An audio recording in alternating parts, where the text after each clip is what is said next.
Welcome everyone. Hope everyone had a good first day at Deliver. We are here to talk about agentic commerce. So yes, another session about AI. It's very hard to get away from it nowadays.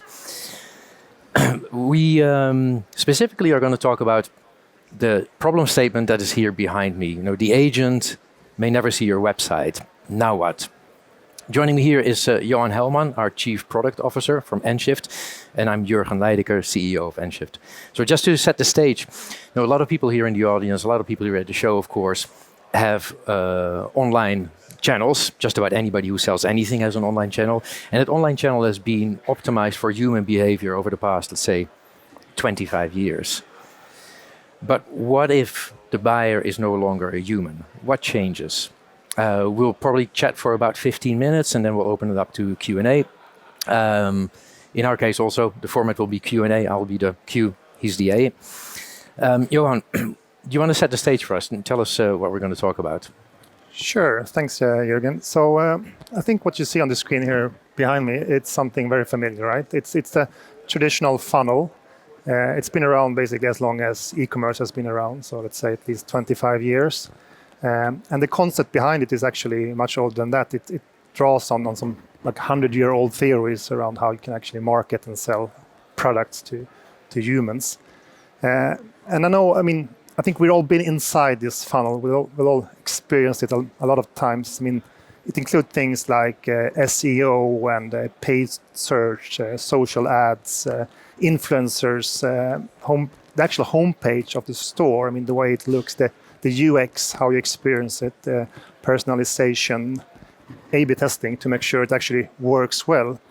I think what all of this basically is founded on or grounded in is the human psychology. Like it's all trying to play into how humans work. Like we're relatively easy to fool. We're a bit lazy. It's like social nudges, countdown triggers. I mean, things like that. Like we're easily fooled by that, and I think that's how this funnel actually works. That's the playbook for the funnel.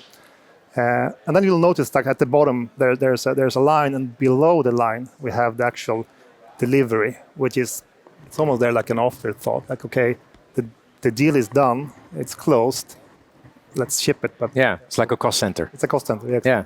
Okay, clear. Well, so just to summarize, I think you've done a pretty good job insulting our species. So essentially, you know, we have a very short attention span. We can't take in a lot of information. We're easily distracted. We go for the shiny objects. We're impulsive. So that's one takeaway. And I'm sure that all changes when an agent is involved. And then the second thing, like you said, is it feels almost like the work is done once the buyer decision is made. And then, oh well, then we got to deliver it. So how does all of this change when it's not the human who's making the purchase? Yeah, so I think to answer that question, we have to understand a little bit about how agents actually work, like, and obviously AI agents, and what are they? And I mean, basically, an agent it's a piece of software that can perceive, it can decide, and it can act. So it has those degrees of freedom, and it does it in pursuit of a goal. So the human, like you guys, you set the goal for the agent, and then it goes off, try to meet that goal, to actually, and it iterates until it gets to that goal. So doing that, it looks for facts, for data, and maybe I should say, like, a goal could be maybe go out and buy me a washing machine. I want to spend 800 euros. I need it by Friday, and actually I also need a good return policy because I'm not really sure I'm going to need it. So that's my goal, and I give it to my agent, and I send it off out into the world, the digital world, and it will start looking for facts and data to try to see which option will be the best way to actually meet this goal. And I think also one difference between a human and an agent is that a human is basically, I mean, often only reading the first line in the search result from Google. I think like 1/3 of the clicks are on the first line. An agent will read all the lines, all the links, right, or at least many of them. So it will be much more careful and data-driven in its decision. And another thing which is good to know about agents, I mean, they're all powered by the same underlying large language models. And if you remember back in like 2022 when ChatGPT first came out, it had no tools. It wasn't really an agent at the time. You were just chatting with the model directly. It couldn't do web search. So it had a cutoff in its knowledge. It could only answer up until a date. If you asked it about today's weather, it had no answer. And that logic kind of still applies. So the models we're using now, they also have training data. They also have an opinion about the world. And they learn from internet. So they know about your brand. They know about carriers. They know what people think about brands and carriers and products. So they're not neutral. I mean, even if you might think so, they actually come preloaded with opinions about how things work. Oh, that's interesting, because I hadn't thought about that. So nowadays, when we are setting up an agent or chatting with an agent, we're thinking about the data that it's pulling today. Whereas, like you're right, 3.5 years ago, we were aware that we were querying static data, but that's also still the case. So what you're saying essentially is you can never make a first impression on an agent. Right. It already comes with a preconceived notion about that washing machine, about where it's best to buy it. Okay, so what are the implications of that? Yes, so I think we have to look at the funnel a bit differently now. I mean, it's still there, it still applies, but what we can see already, and I mean, agentic shopping is still, I would say, in its infancy. It's not that huge, but the first part, the discovery, people are using agents rather than search to look for what to buy. And I mean, Google is sort of already moving like AI to the left, and search is the second tab now, and very soon it's going to be the default for every search effort. And those leads coming from agentic search, we can see that they convert like twice as good as the traditional organic search results. So what that means is that they are pre-qualified. Like the agent already did a lot of work to decide like this is probably what I want to buy. So I think that means that the funnel becomes more like a tube, and the agent falls down into the tube and lands down there at the checkout level. And this step now becomes extremely critical, because you win and lose in the checkout. Before it was a number of battles in the war. Now it's just one, because the agent comes in and then it's all about checkout.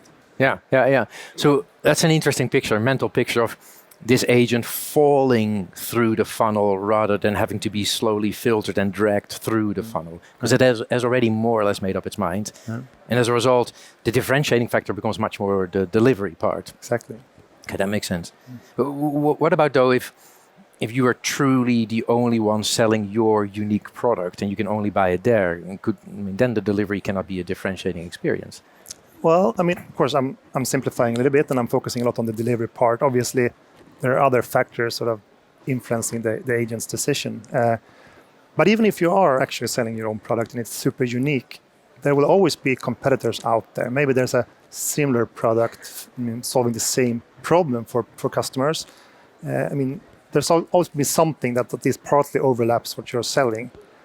And I think you have to consider like the agent is looking at the total package, the product, the price, and the delivery as a package when it's assessing. So even if you have your unique product, great, by the way, then congratulations to that, but you still have to consider delivery as part of the package. And I would also say that most retailers aren't that lucky. They actually have. Yeah, no, fair enough. Yeah.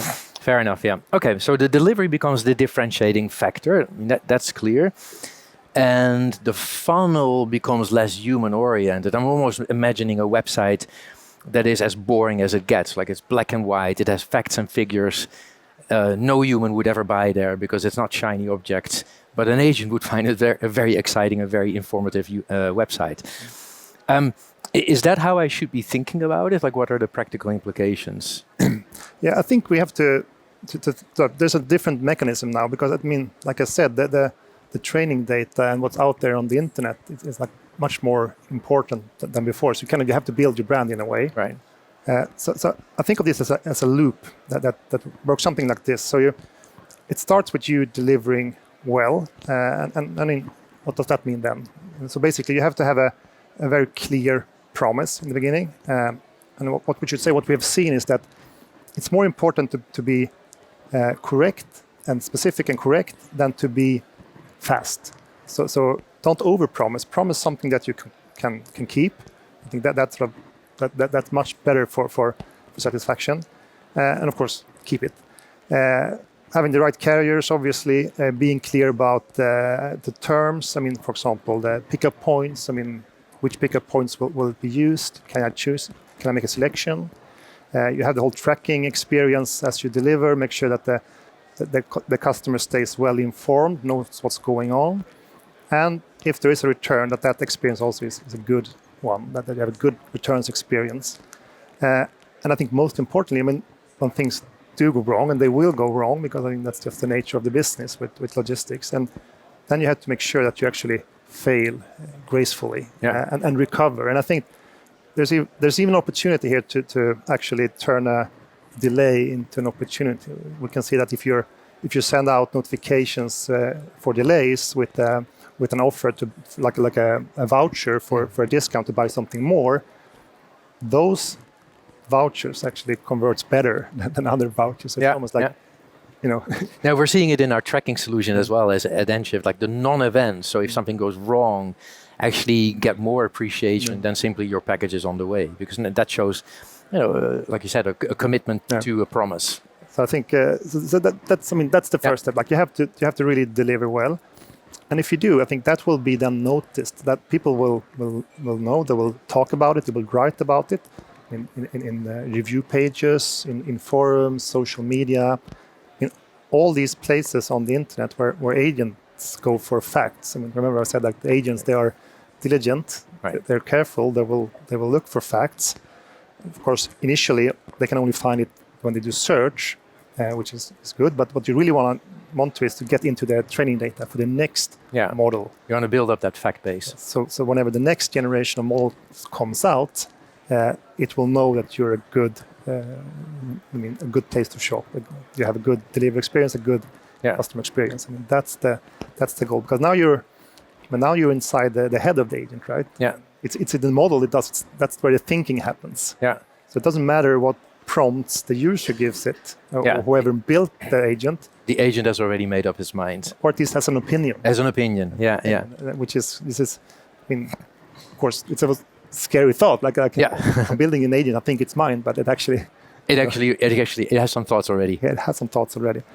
So, but great. So now we have earned the reviews, which means that the agents will now be more likely to select us the next time around. Yeah. And I think this is the kicker, right? So you get selected more, which gives you more opportunities to deliver well and to build out even more positive experiences. And build up that fact base and rank higher also in the next level of training data. Exactly. So, and that's when that flywheel, this flywheel starts turning faster and faster. And of course, you have to be careful. You don't want a negative flywheel. You don't want negative reviews out there. Yeah. We know that people are more likely to talk about negative experiences than positive. Yeah. Okay, clear. So in other words, the delivery becomes more of a differentiating factor. Make sure that you deliver well. Make sure that you deliver choices. But then importantly, actually build up that proof, that fact base of the good delivery experience, because that is what's going to generate that flywheel.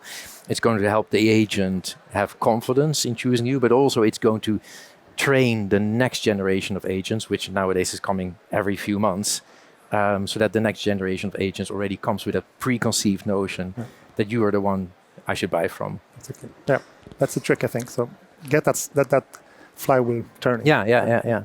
Good. Is it time to draw some conclusions and maybe give some homework to the audience? Yeah, I think so. I mean, the good news are, of course, that there are things you can do already Monday.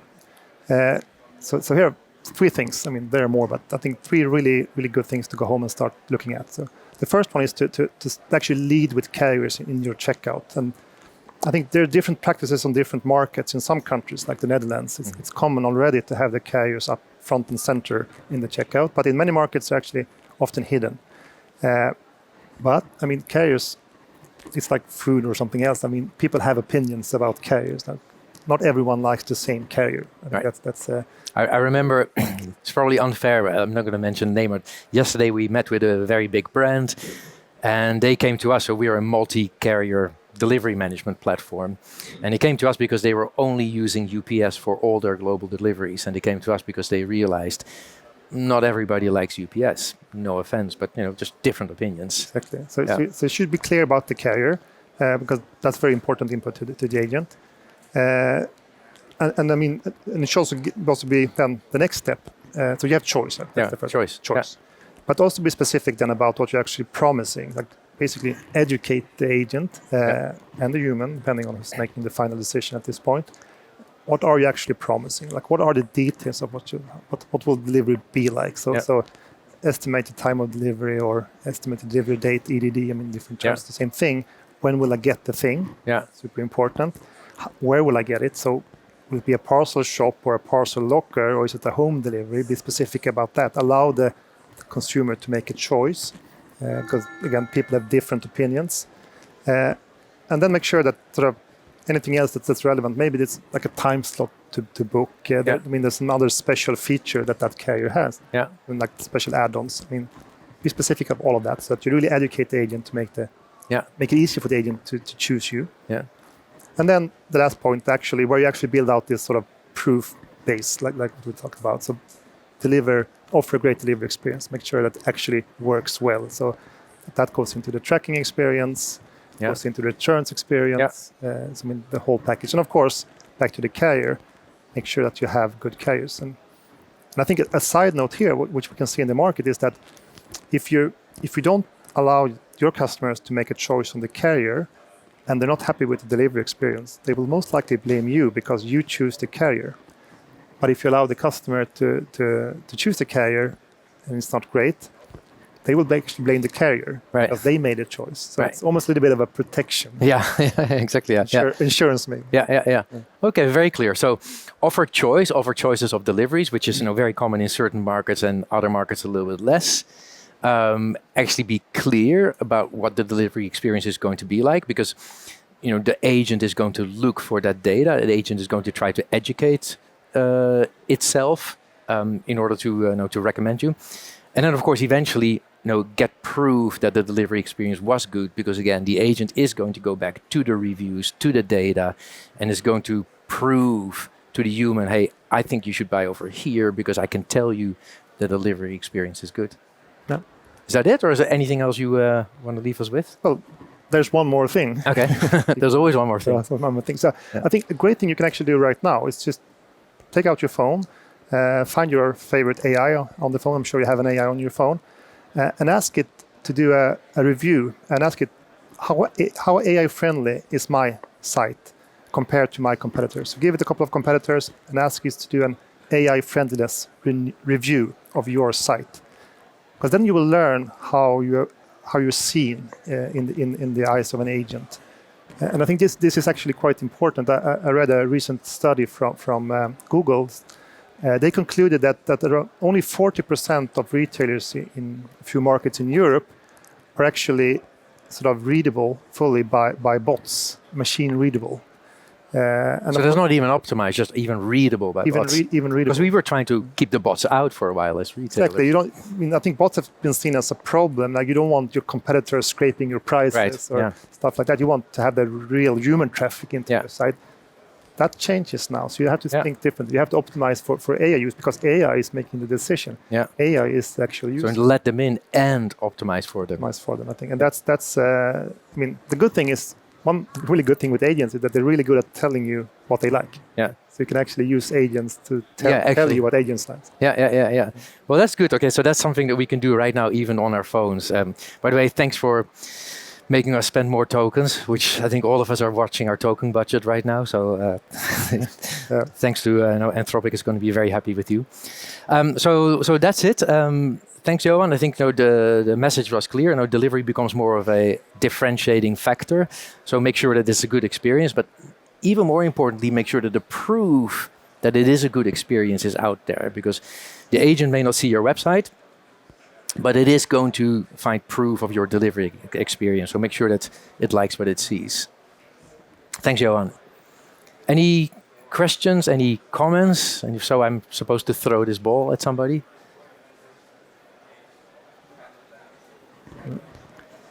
Here it comes. Thank you. It's a great stuff, good presentation. Do you hear me good? Yeah, I hear you really good. So my question is about the flywheel. Does it matter where the users leave the review? Because we also see we are a consumer electronics retailer. Is that of course it's important that you have the reviews on the website, but it's also very important that you have reviews on Reddit and so on. So how would you rank the different platforms in terms of reviews? I would think of it, I mean, in a way, in terms of AI friendliness.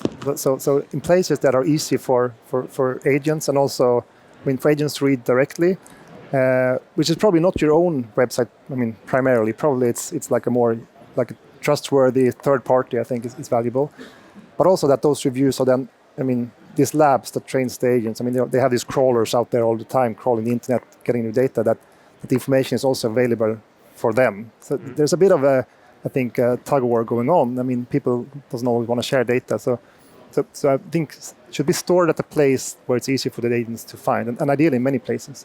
But a bit more probably the third-party forums than your own website. Yeah, I would say so. Yeah, because I mean, again, when the agent comes to your website, it's already pre-qualified. Let's say, so you should find it earlier. Ideally. Right. Cool. Thank you. Any other questions, comments? Any other thoughts? And if not, thanks very much. Thank you.